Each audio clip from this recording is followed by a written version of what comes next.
Hello friends, welcome to our YouTube channel. आज मैं आपके सामने हरियाणा करंट अफेयर की क्लास लेकर आई हूँ। आज का हमारा मेन टॉपिक होगा हरियाणा का बजट।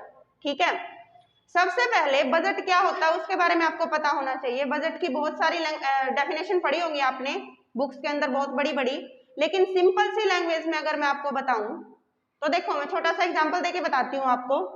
हमारी फैमिली के अंदर क्या होता है, खासकर जैसे किसान की फैमिली के अंदर क्या होता है, वो पहले प्लान करता है कि अब की बार है ना इतने की फसल हो जाएगी, फिर इतने मतलब इतने की आमदनी होगी, उसको हम घर में कहाँ कहाँ यूज करेंगे। ठीक है, तो वो क्या है आपका, वो बजट ही तो है। बजट ही तो तैयार कर रहे हैं वो कि इतने की आमदनी हो जाएगी और इतने का खर्चा हो जाएगा। वही हमारे देश के अंदर है। देश के अंदर पूरे साल के अंदर जितनी भी आमदनी होगी और उसका खर्चा, मतलब उसको कहाँ कहाँ पे खर्च किया जाएगा, वो आपका बजट ही तो है। सिंपल सी लैंग्वेज। उसके बाद अगर आपसे पूछ लिया जाए बजट का शाब्दिक अर्थ, पूछ लिया जाए, क्या पूछ लिया जाए, शाब्दिक अर्थ।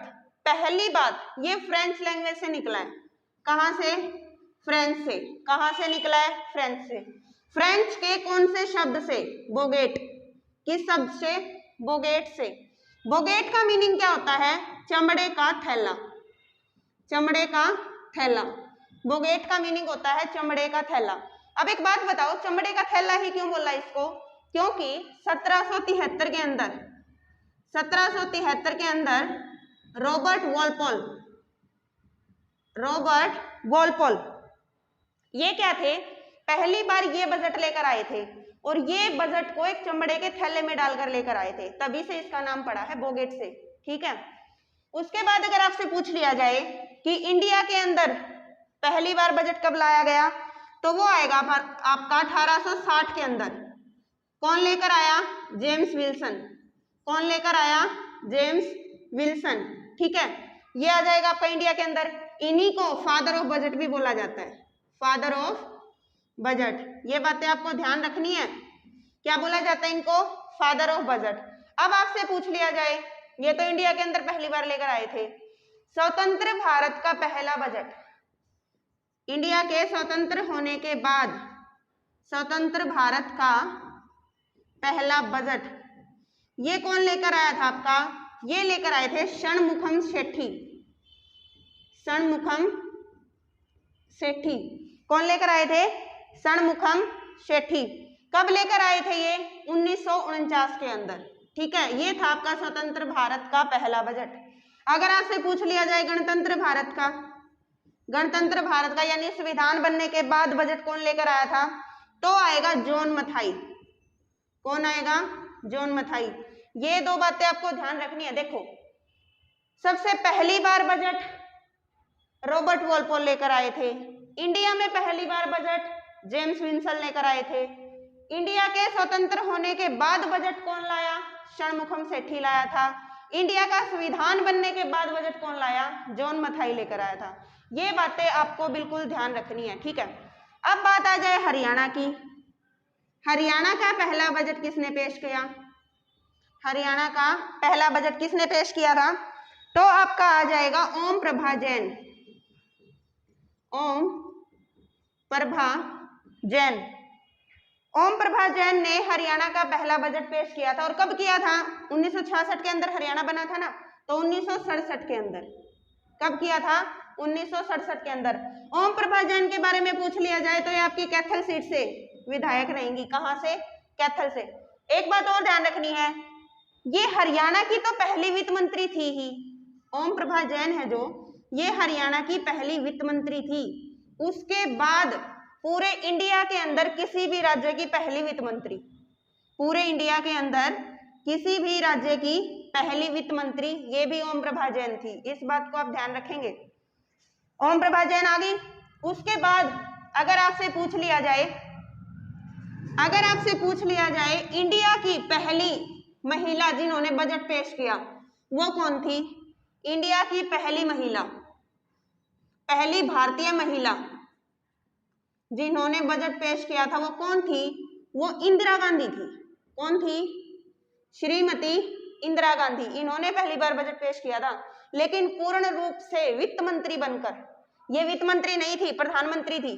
पूर्ण रूप से वित्त मंत्री बनकर, पूर्ण रूप से वित्त मंत्री बनकर बजट किसने पेश किया था, तो आपका आ जाएगा निर्मला सीतारमण ने। निर्मला सीतारमण ने। ये बातें ध्यान रखनी है। हरियाणा की पहली वित्त मंत्री कौन थी, ओम प्रभा जैन थी। ठीक है, इन्होंने बजट पेश किया था 1967 के अंदर। इंडिया में पहली बार किसी महिला ने बजट पेश किया था, इंदिरा गांधी जी ने। पूर्ण रूप से वित्त मंत्री बनकर किसी महिला ने बजट पेश किया, निर्मला सीतारमण ने। इतनी बातें आप ध्यान रखोगे। उसके बाद अब की बार वाले बजट की बात करते हैं। अब की बार वाला बजट किसने पेश किया है, मनोहर लाल खट्टर जी ने।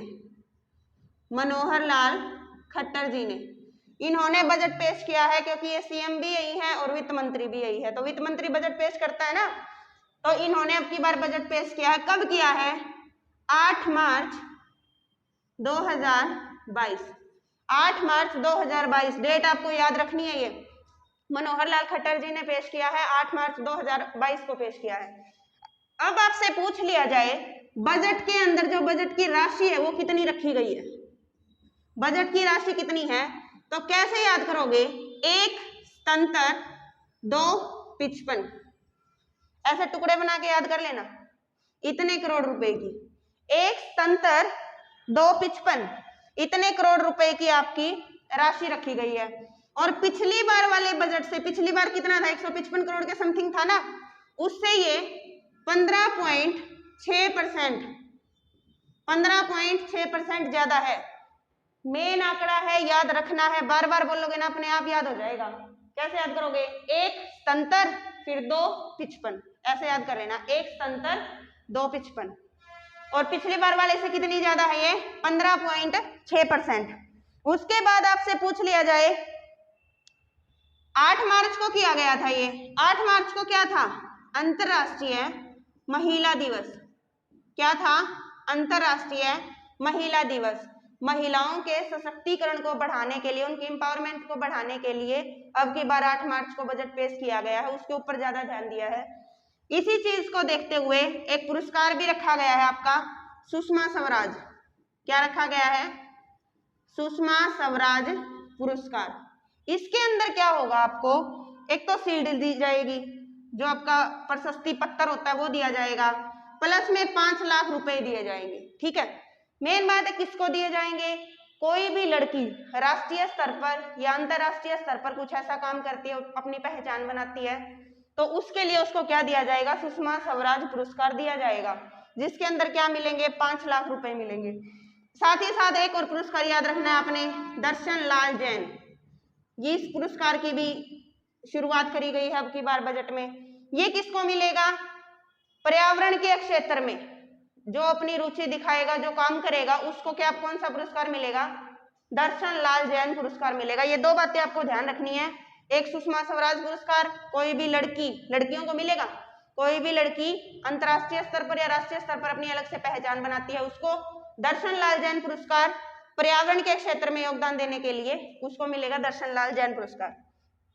उसके बाद आपसे पूछ लिया जाए एक छोटी सी नॉलेज, सबसे ज्यादा बार बजट किसने पेश किया, सबसे ज्यादा बार बजट पेश किसने किया था भाई, वो किया था आपका मोरारजी देसाई ने। किसने किया था, मोरारजी देसाई ने। कितनी बार, 10 बार। किन्होंने पेश किया, मोरारजी देसाई ने पेश किया। कितनी बार किया, 10 बार किया। उसके बाद आपसे पूछ लिया जाए जो बजट है वो कौन से सदन में पेश किया जाता है, पहले लोकसभा में या राज्यसभा में। बजट सबसे पहले कहाँ पेश किया जाता है, वो किया जाता है आपका लोकसभा के अंदर। किसके अंदर, लोकसभा के अंदर। और राज्य में विधानसभा के अंदर, राज्य में विधानसभा के अंदर। उसके बाद ये राज्यसभा में जाता है और यहाँ पे उसके बाद ये विधान परिषद में जाता है। तो इंडिया के अंदर विधान परिषद है नहीं आपकी, तो ये आपको याद करने की कोई जरूरत नहीं है। वैसे आपसे अगर पूछ लिया जाए इंडिया के अंदर, इंडिया में नहीं हरियाणा में, अगर आपसे पूछ लिया जाए इंडिया के अंदर कितने राज्यों में विधान परिषद है, तो आप क्या बताएंगे, 6 राज्यों में। कितनों में है, 6 राज्यों में। टुकड़ों में याद करो, देखो एक तो यूपी बिहार, 2 राज्य ये हो गए, यूपी बिहार। आंध्र प्रदेश, और आंध्र प्रदेश से अलग कौन हुआ था, तेलंगाना, 2 हो गए ये। ठीक है, उसके बाद नीचे वाले दोनों इकट्ठे महाराष्ट्र और कर्नाटक। इन 6 राज्यों के अंदर आपकी क्या है, विधान परिषद है। यूपी, बिहार, आंध्र प्रदेश और तेलंगाना, महाराष्ट्र और कर्नाटक, इन 6 राज्यों के अंदर आपकी विधान परिषद है। तो हरियाणा के अंदर तो विधान परिषद में जाएगा ही नहीं, विधान परिषद है ही नहीं। यहाँ पे देखो लोकसभा में बजट पेश होता है पहले, फिर वो राज्यसभा में जाता है। राज्यसभा क्या करती है, ना तो उसको रोक सकती, ठीक है, वो सुझाव दे सकती है अपना, बस फॉर्मेलिटी के लिए जाता है उसके पास। और वो ज्यादा से ज्यादा कितने दिन अपने पास रख सकती है बजट को, 14 दिन रख सकती है। उसके बाद उसको वापस लोकसभा में देना ही पड़ेगा, फिर राष्ट्रपति के साइन करने के बाद वो बजट जो है वो पारित हो जाएगा। ये बात थी। उसके बाद आपके सामने आता है, सबसे पहले क्या होता था 1924 से पहले बजट है ना अलग अलग पेश किए जाते थे। एक तो होता था आपका रेल बजट, क्या होता था, रेल बजट, और एक होता था आपका सामान्य बजट। ये 1924 से पहले, 1924 से पहले ये 2 टाइप के बजट पेश किए जाते थे। फिर क्या हुआ, एकवर्थ समिति आई। कौन आई, एकवर्थ समिति, एकवर्थ नाम याद कर लेना, एक, दोनों को क्या कर दिया इसने, एक कर दिया, दोनों को क्या कर दिया, एक सेकंड भाई। रेल बजट और सामान्य बजट 1924 से पहले अलग अलग पेश होते थे। क्या होते थे, अलग अलग पेश होते थे। फिर क्या हुआ, एकवर्थ समिति आई।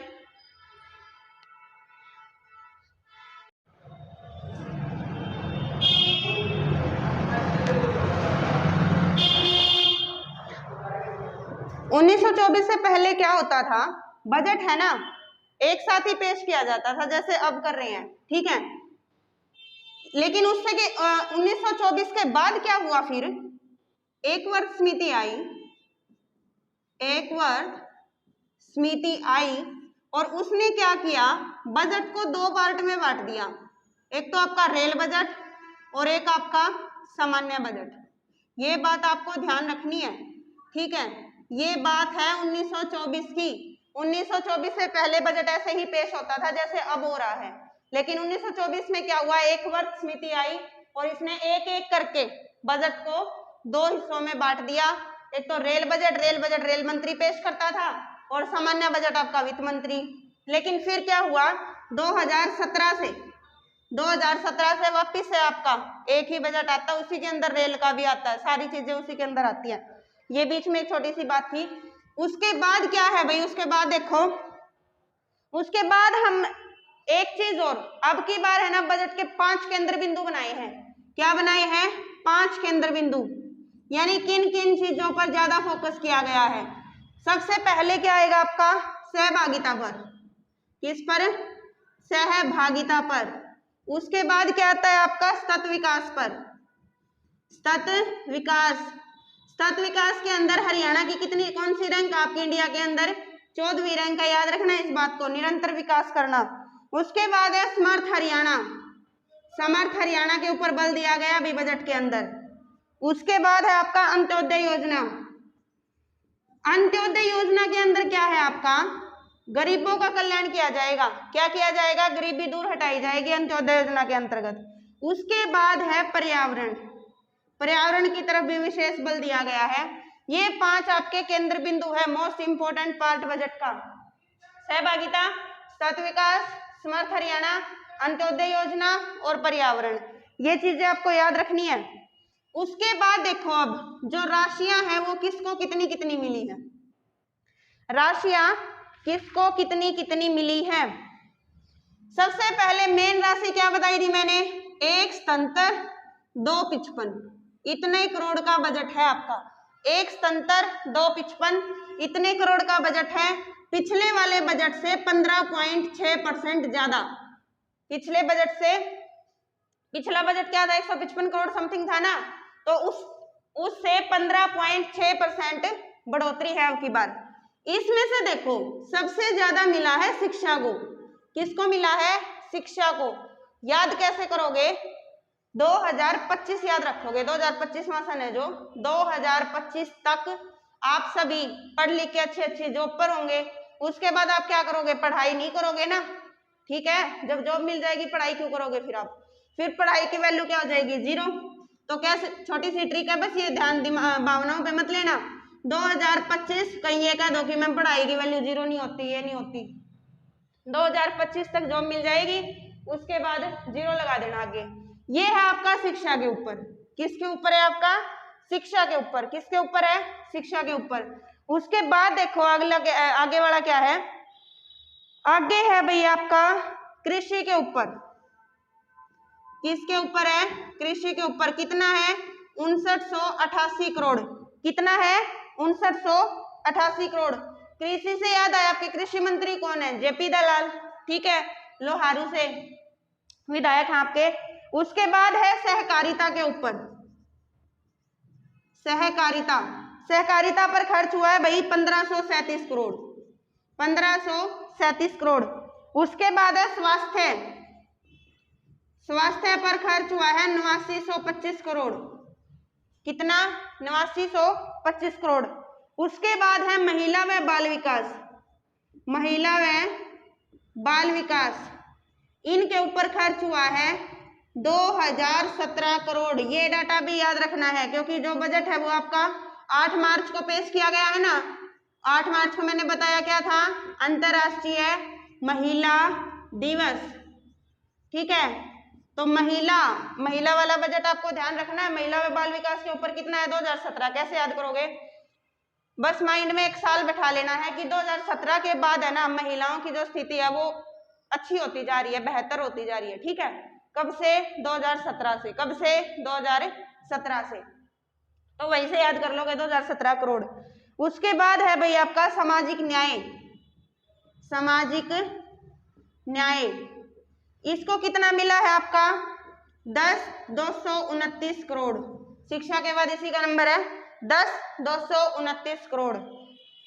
उसके बाद है ये वाला कर लोगे, एक तो मोस्ट इंपोर्टेंट ये चीज, उसके बाद ये वाली चीज, उसके बाद ये वाली चीज। 1,70,255 2025 में पढ़ाई की वैल्यू 0। उसके बाद 2017 से महिलाओं की स्थिति अच्छी होती जा रही है, ये वाली चीजें याद रख लोगे। उसके बाद आता है आपका शासन व लोक प्रशासन, शासन व लोक प्रशासन, इनके ऊपर कितना है भाई आपका, इसके ऊपर है आपका 20,149 करोड़, 20,149 करोड़, 20,149 करोड़। उसके बाद है सिंचाई जल संसाधन, सिंचाई जल संसाधन, इसके ऊपर कितना खर्चा है भाई, इसके ऊपर है 6136 करोड़। कितने का है, 6136 करोड़। यहाँ पे देखो सिंचाई कौन करते हैं, किसान करते हैं ना, किसान। और किसान आंदोलन हुआ था तो किसानों का सरकार के साथ कितने का आंकड़ा था, 36 का आंकड़ा। कितने का था, 36 का।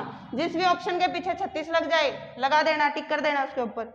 उसके बाद है लोक निर्माण विभाग, लोक निर्माण विभाग, ये आंकड़े ना कभी भी एग्जाम के अंदर पूछे नहीं जाते, लेकिन वही बात है, एक वो लहर होती है ना, वो बन रही है कि भाई याद करने पड़ेंगे, ठीक है, क्या पता कहाँ से पूछ ले। तो मेन जोन से पॉइंट मैं आपको ट्रिक के साथ बता रही हूँ ना, वो चीज ही मोस्ट इंपोर्टेंट है। क्योंकि देखो मैंने आपको महिलाओं के बारे में बताया, तो महिला दिवस वाले दिन हुआ था ये बजट। उसके बाद मैंने शिक्षा की ट्रिक बताई, क्यों, क्योंकि शिक्षा का बजट सबसे ज्यादा है अब की बार, ठीक है। ये वाली बातें ध्यान रखना। लोक निर्माण विभाग है आपका 4752 करोड़। कितना है, 4752 करोड़। उसके बाद है बिजली के ऊपर भाई, बिजली व नवीकरणीय, बिजली व नवीकरणीय, इसके ऊपर है 7203 करोड़। कितना है, 7203 करोड़।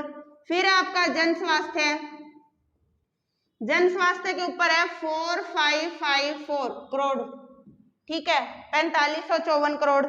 उसके बाद है पुलिस विभाग, पुलिस विभाग को कितना मिलेगा भाई, 8191। कितना मिलेगा, 8191 करोड़। कितना मिलेगा, 8191 करोड़। एक बात बताओ, पुलिस विभाग किस मंत्रालय के अंतर्गत आता है, क्वेश्चन आया था ये एग्जाम के अंदर, तो किसके अंतर्गत आता है, ये आता है आपका गृह मंत्रालय के। किसके अंतर्गत, गृह मंत्रालय के अंतर्गत, ठीक है। गृह मंत्री कौन है आपके, अनिल विज। कौन है आपके, अनिल विज, ठीक है।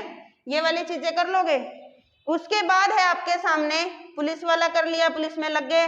उसके बाद है पर्यावरण और ये वाली चीजें कर लेना। उसके बाद है आपका पर्यावरण और जलवायु परिवर्तन। पर्यावरण व जलवायु परिवर्तन ये है आपका 530 करोड़। कितना है? 530 करोड़। पर्यावरण अच्छा होगा तो खेल भी अच्छे होंगे ना। तो खेल और युवा, खेल व युवा मामलों को कितना मिला है? इसमें 10 बढ़ा दो, 540 करोड़। कितना मिला है? 540 करोड़। खेल मंत्री कौन आपके? संदीप सिंह। उसके बाद देखो औद्योगिक विकास। औद्योगिक विकास को बढ़ावा देने के लिए, औद्योगिक विकास को बढ़ावा देने के लिए 598 करोड़। ठीक है, 598 करोड़। और औद्योगिक विकास मंत्री कौन आपके? मूलचंद शर्मा। ठीक है। उसके बाद है भाई एक चीज ध्यान रखनी है, 1100 खेल नर्सरियां बनाई जाएंगी। क्या बनाई जाएंगी? 1100 खेल नर्सरियां। और पहले क्या था? 4000 प्लेवे स्कूल भी बनाए जाएंगे। ये दोनों चीजें ध्यान रखनी है। 1100 खेल नर्सरियां बनेंगी और 4000 आपके प्ले स्कूल बनेंगे। उसके बाद देखो भाई कौशल विकास के ऊपर, कौशल विकास के ऊपर 1671 करोड़। कितना? 1671 करोड़। उसके बाद है, ये तो थी आपकी राशियां। ठीक है, ये क्या थी आपकी? राशियां। एक बार मोटा मोटा थोड़ा देखो फटाफट, एक सेकंड के लिए। टोटल कितना है? 177,255। 177,255। शिक्षा के ऊपर कितना है? 2025 तक जॉब लग गए तो वैल्यू 0 शिक्षा की। ठीक है, ये हो गया आपका शिक्षा के ऊपर। महिलाओं का 2017 से महिलाओं की स्थिति अच्छी होती जा रही है, तो 2017 करोड़ महिलाओं का हो गया। पर्यावरण के ऊपर बढ़ावा था ना, 5 केंद्र बिंदुओं में पर्यावरण शामिल था ना, तो पर्यावरण के ऊपर कितना है? 530 करोड़। पर्यावरण अच्छा हो जाएगा तो खेल भी अच्छे होंगे, 10 और बढ़ा दो, 540 करोड़। ठीक है, पुलिस के ऊपर कितना था? 81-91। ठीक है, और किसानों का सरकार के साथ 36 का आंकड़ा था ना, तो 61-36 करोड़। ये मतलब कुछ डाटे ऐसे हैं जब इनको आप बार बार पढ़ोगे ना तो अपने आप याद हो जाएंगे। ये 2-3 बार पढ़ोगे, माइंड में कुछ कुछ ट्रिक बना लोगे अपनी, उल्टी सीधी जो भी ट्रिक बने, अपने माइंड की बात है, कुछ भी बना लो, याद करने से मतलब है। ये तो थी आपकी राशियां। अब है आपके सामने कुछ संस्थान बनाए जाएंगे या कोई योजना शुरू करी जाएंगी, उनके बारे में देखो वो चीजें क्या है। सबसे पहले है आपका बाल श्रम पुनर्वास केंद्र। क्या है आपका? बाल श्रम पुनर्वास केंद्र।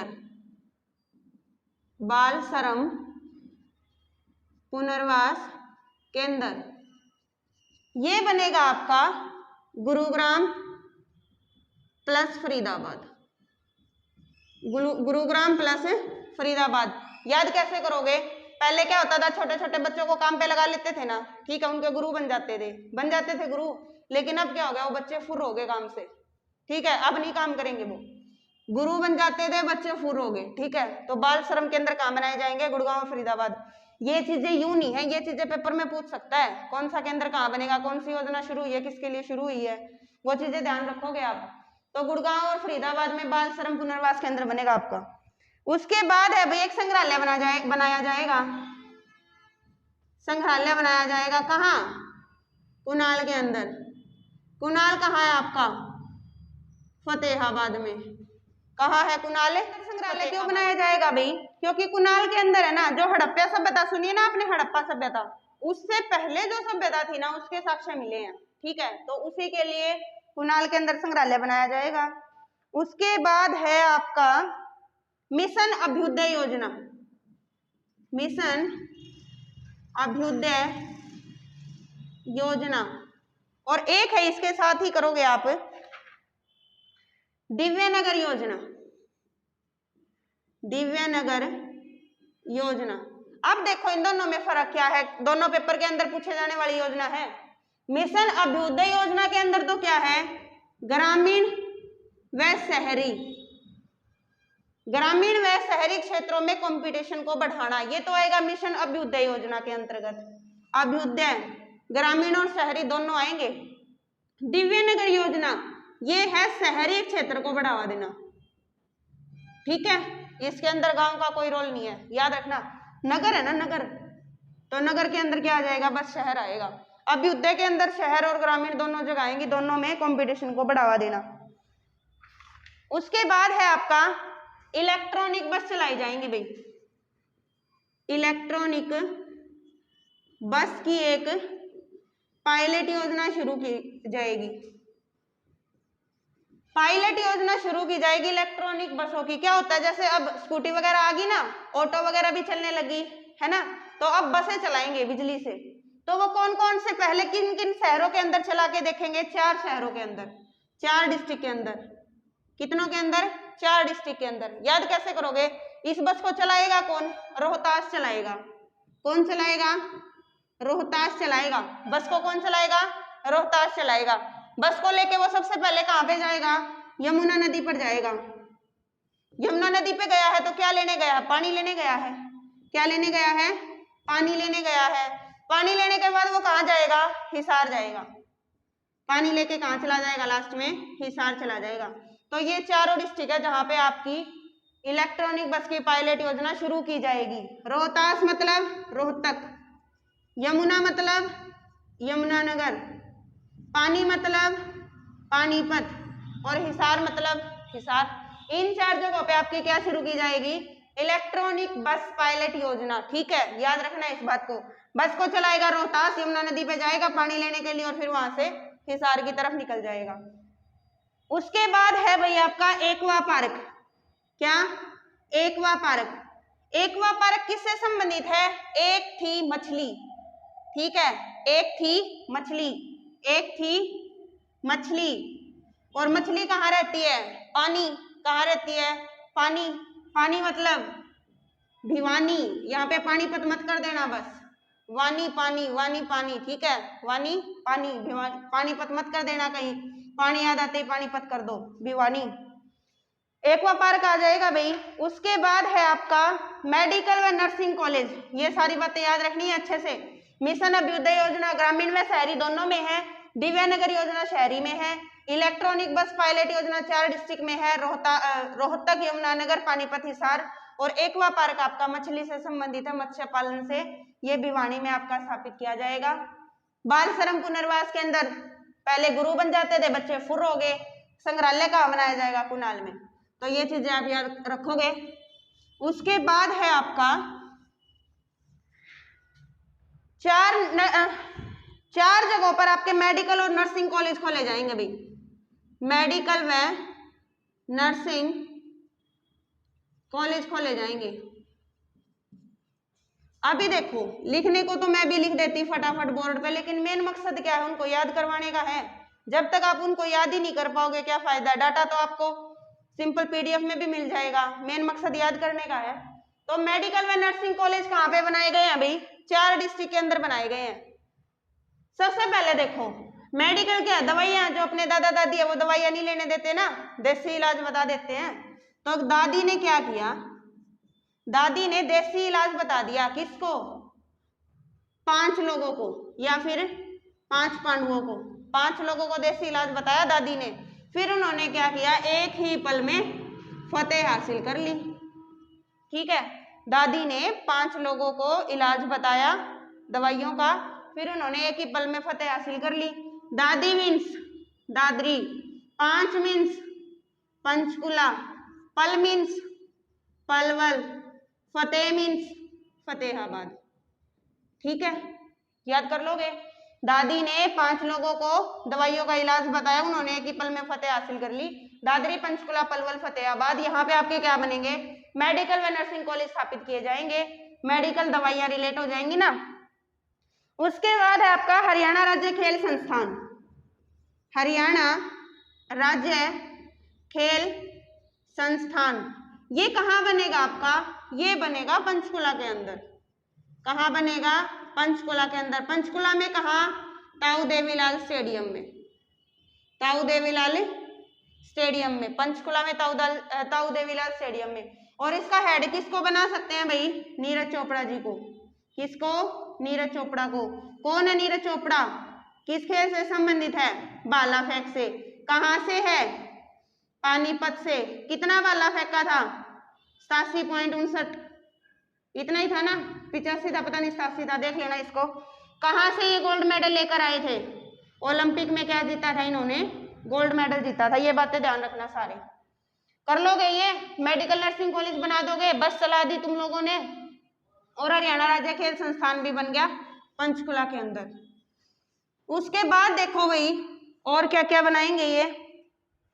उसके बाद है आपका पर्यटन को बढ़ावा देने के लिए मार्शल आर्ट संग्रहालय। पर्यटन को बढ़ावा देने के लिए मार्शल आर्ट संग्रहालय,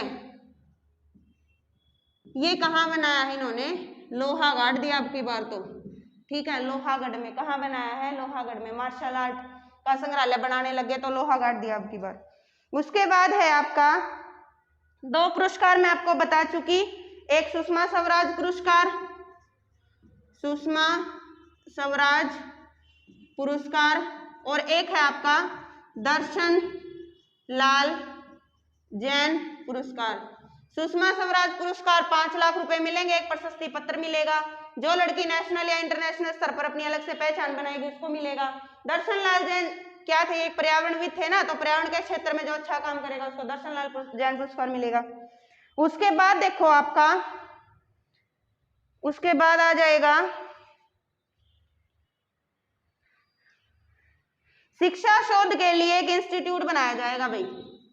शिक्षा शोध, शिक्षा पर रिसर्च करने के लिए इंस्टीट्यूट बनेगा।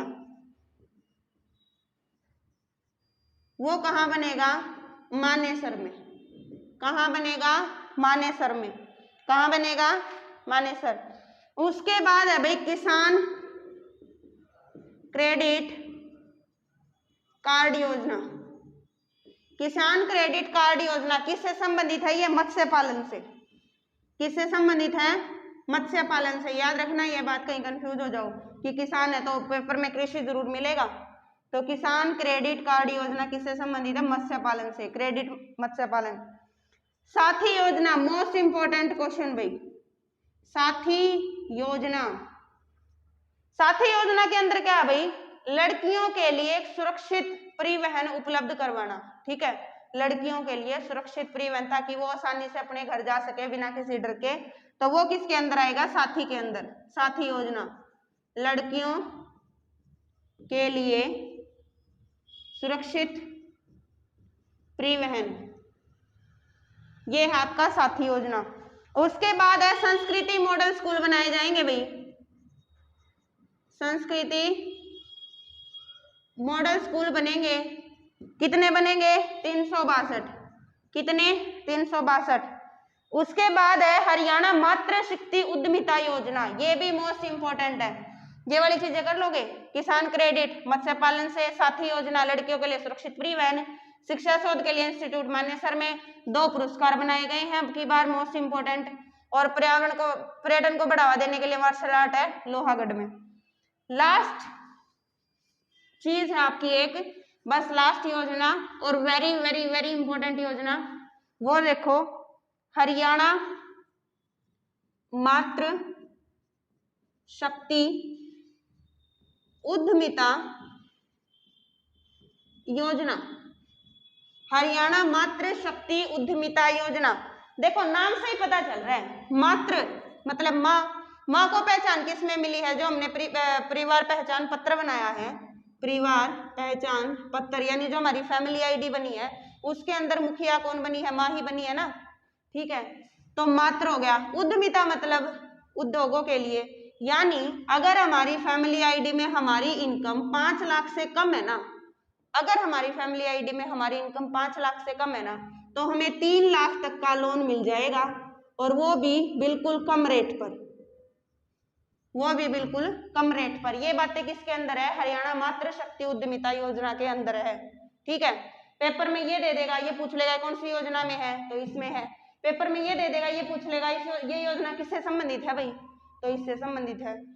ये था आपका सारा बजट का यहाँ तक। अगर वीडियो को आप एक बार और देख लोगे तो कई आंकड़े तो आपको याद हो भी गए होंगे, मैंने बार बार रिपीट करवा दिए हैं। इनको अच्छे से पढ़ लेना और इनको याद कर लेना। एक साल तक जितने भी एग्जाम होंगे ना कहीं कोई ना कोई क्वेश्चन जरूर आएगा, क्योंकि अब तो बजट नेक्स्ट ईयर ही पेश होगा।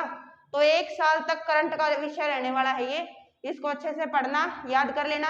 यहाँ तक वीडियो को देखने के लिए thank you, have a nice day.